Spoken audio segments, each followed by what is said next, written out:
l'histoire d'un être pas comme les autres, car il était comme tout le monde.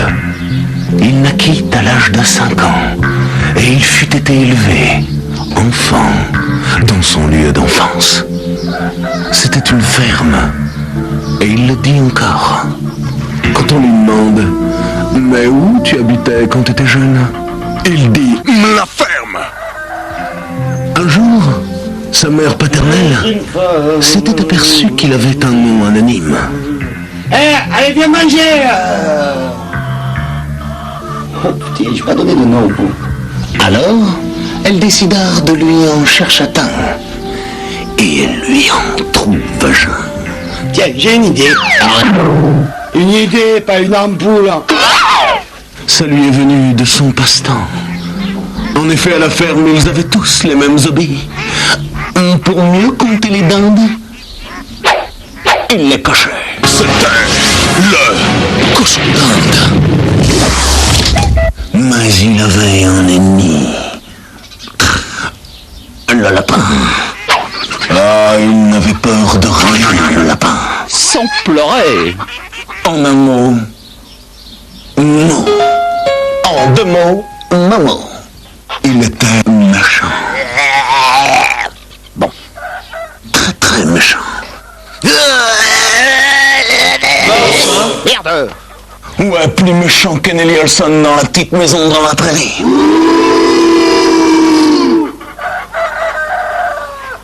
Il avait déjà tué des carottes. Puis un jour, ce qui devait arriver n'arrive pas.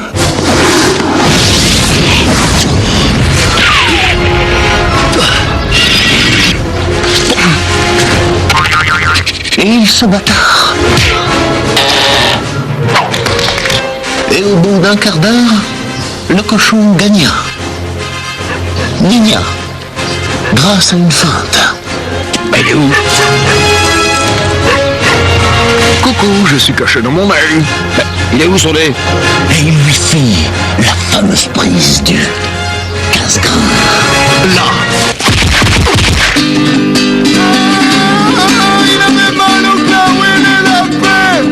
Et il alla confier sa souffrance à son burnologue. Je sais pas comment vous le dire, bon, en même temps c'est votre métier.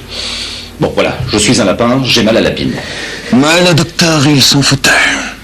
Car le docteur, c'était le cochon d'Inde. Puis un jour vint où il parta. Et plus personne n'entendit jamais parler de lui. Une légende prétend même qu'il aurait disparu lors d'un accident de chaussettes. Mais d'autres fumeurs affirment qu'il était immortel. Et à cela seul, je tiens à leur dire que cet homme, il a le même t-shirt que moi. C'était le cochon d'Inde.